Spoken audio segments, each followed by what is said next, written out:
the Sacsayhuamán walls, the ancient stonework that shouldn't exist. If you enjoy the content, please consider subscribing and liking the video. It truly helps the channel grow and continue to create contents like this. All right, let's talk about one of those places where you walk up, you put your hand on the stone, and your brain immediately starts doing that thing where it refuses to accept what it's seeing. Not because it's magical, not because it's impossible, but because it's so clean, so deliberate, so confident that it feels like it belongs to a different rulebook. The Sacsayhuamán walls in Cusco, Peru. If you've ever seen photos, you already know the headline. Huge polygonal stones, some the size of cars, some the size of small rooms, fit together so tightly you can't slide a knife blade between them. No mortar, no cement, just stone against stone, locked like a 3D puzzle. And it's not a flat wall of rectangles either. The stones have weird angles, curves, knobs, and interlocking edges that make them look alive, like the wall was grown instead of built. Now here's what's wild. This isn't some hidden ruin deep in the jungle. This is right above Cusco, the former capital of the Inca Empire. People have been staring at this masonry for centuries, arguing about it, touching it, trying to explain it. And the mystery isn't who built it. We know the Inca were responsible for Sacsayhuamán as a complex. The mystery is how they achieved this level of precision at this scale, with the tools and logistics we usually associate with the 1400s and early 1500s. Because the Inca didn't use iron tools the way Europeans did. They didn't have wheeled carts in the way you'd expect for hauling stones. They didn't have draft animals like horses or oxen before the Spanish arrived. They did have llamas, but llamas aren't pulling multi-ton blocks up steep slopes. So the usual modern mental picture, cranes, steel cables, trucks, just doesn't apply. And yet, the stones are there. So we have to reconcile that. Let's paint the scene. You're standing in front of the main walls, 3 massive zigzagging terraces. Each terrace is made of these gigantic stones, some weighing tens of tons, fitted together like they were custom sculpted for that exact spot. The zigzag shape isn't just aesthetic.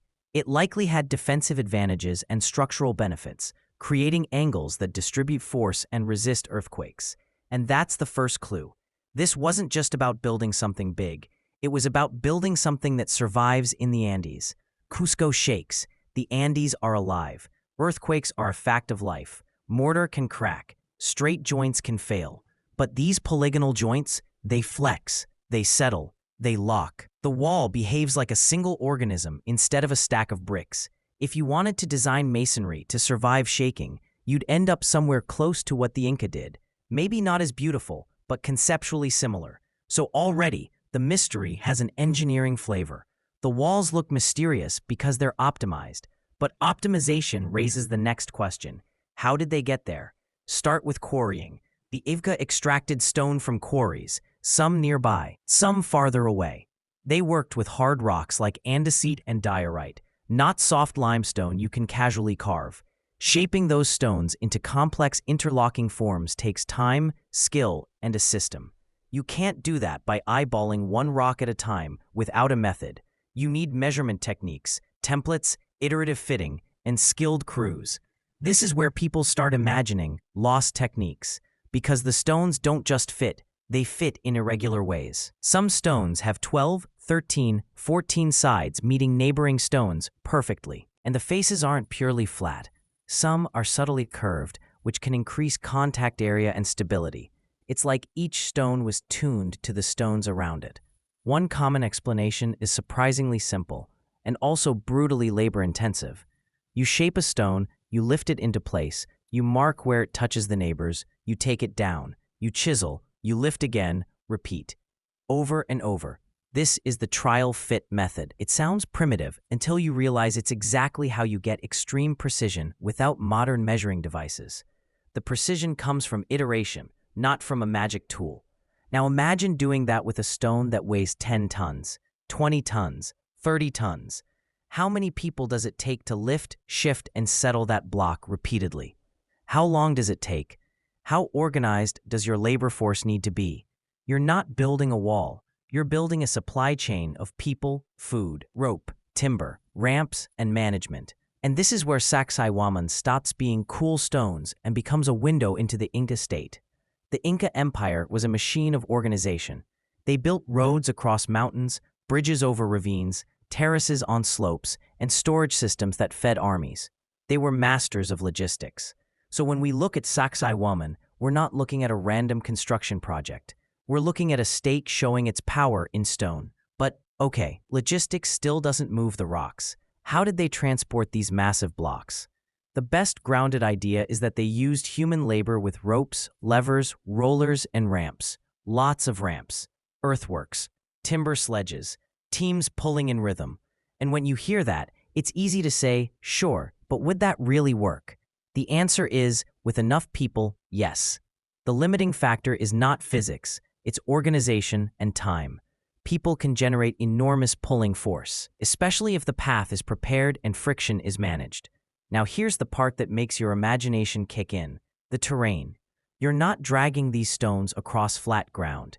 You're moving them through mountain geography, uneven slopes, thin air, shifting weather. The work would have been monumental, dangerous, and slow. And yet the empire could mobilize thousands of workers through systems of labor obligation. That changes what's feasible. So maybe the transport isn't the real mystery. Maybe the real mystery is the finishing. That perfect fit, the interlocking complexity, the way the stones seem to anticipate each other. Let's talk about the knobs you sometimes see on Inca stones, those protrusions that look like handles left behind. Some people call them bosses. They might have been used as lifting points, or they might have had symbolic meaning, or they might simply be practical, because removing them wasn't necessary. What matters is, they remind you the stones were manipulated physically. These weren't poured in place, they were moved. And then there's the question everybody asks at some point. Did they soften the stone? You'll hear claims about plant acids, secret mixtures, even sound vibrations. The problem with those ideas is that they tend to be vague and unfalsifiable. Also, hard igneous stone doesn't politely soften into clay. But here's the nuance. You don't need softening to get precision. You need time, abrasion, and skill. Hammerstones can chip hard rock. Sand and water can grind. Repeated fitting can refine a surface until it mates perfectly with another. The Inca had time. They had labor, they had motivation, and they had an environment where building for permanence mattered. Still, there's one more layer. Why polygonal? Why not just big rectangles? Partly because polygons distribute stress and prevent continuous vertical joints. They resist sliding. They create a wall that's hard to dismantle and hard to topple. But also, polygons allow you to incorporate stones of varying sizes without waste. If you quarry irregular blocks, polygonal fitting is efficient. It's a way of working with what the mountain gives you. And the zigzag terraces? They read like fortification. Sacsayhuamán is often described as a fortress, though it likely had ceremonial functions too. It sits above Cusco like a crown. If you were an enemy approaching, those terraces would be intimidating. If you were a citizen, they'd be awe-inspiring. Stone as psychology. Before we leave this first half, there's a historical irony that adds to the mystery. When the Spanish arrived and Cusco became a colonial city, Sacsayhuamán didn't stay pristine. Parts of it were dismantled. Stones were taken to build churches and houses down below. That tells you two things at once. First, the walls were absolutely real, not a legend. Second, the biggest stones, the monsters that fascinate everyone today, were often left in place not because the Spanish admired them, but because moving them was a nightmare. And if you've ever been there, or watched someone walk the seams with their fingers, you notice something else. The wall isn't just tight, it's intentional in a way that feels like craftsmanship, not just engineering. There are joints that jog, edges that wrap around corners, stones that seem to hug the stones beneath them. It's not the vibe of a rough retaining wall. It's the vibe of people who cared how it looked, how it felt, and how it would be read by anyone who stood in front of it. That matters because the Inca didn't write history the way Europeans did. They had record systems, yes, but not the kind of alphabetic chronicles that spell out, we use this tool and that technique. So we're left reconstructing methods by reading the stones themselves, and the stones read like a language. Repetition of angles, consistent seam winds, careful staggering of joints, and a kind of visual rhythm that you can't unsee once you notice it. There's also the question of staging. These blocks didn't fly into place. They were hauled into rough position, then refined by repeated fitting and careful abrasion.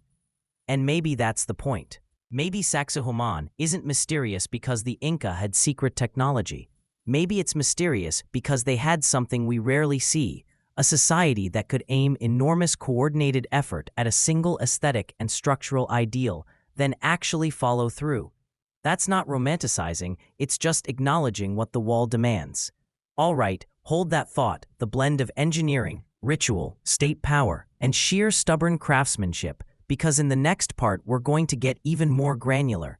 We'll talk about how you fit irregular stones without precision rulers, how you manage lifting without cranes, what the puzzle design does during earthquakes, and why this place keeps generating theories that range from brilliant to completely unhinged.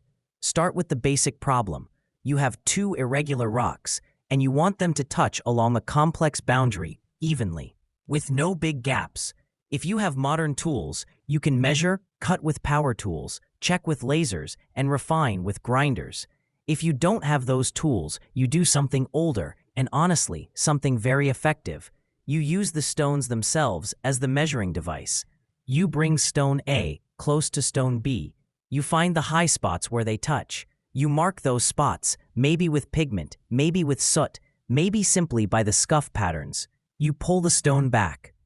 You chip those high spots away with hammerstones or harder rock tools. You bring it back again. You repeat. That loop, fit, mark, remove, fit again, can produce insanely precise joints if you're patient. It's how woodworkers fit dovetails and how masons fit fine stonework, even today when they want perfection. The difference at Sacsayhuamán is scale. You're doing that loop with blocks that weigh as much as buses.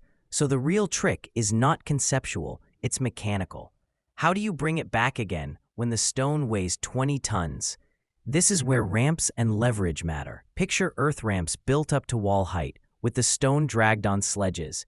Picture rollers, greased paths, wet clay, whatever reduces friction. Picture teams of workers pulling on ropes, shifting the stone inches at a time. Then, when the stone is close, you don't need to lift it high, you need to nudge it. You need micro-movements. That's where pry bars, wedges, and fulcrums come in. A lever doesn't care if the load is huge, it cares about your mechanical advantage. And the Inca were masters of space and time. They could terrace a hillside into farmland. They could carve steps into cliffs. They could build roads that climb like ribbons.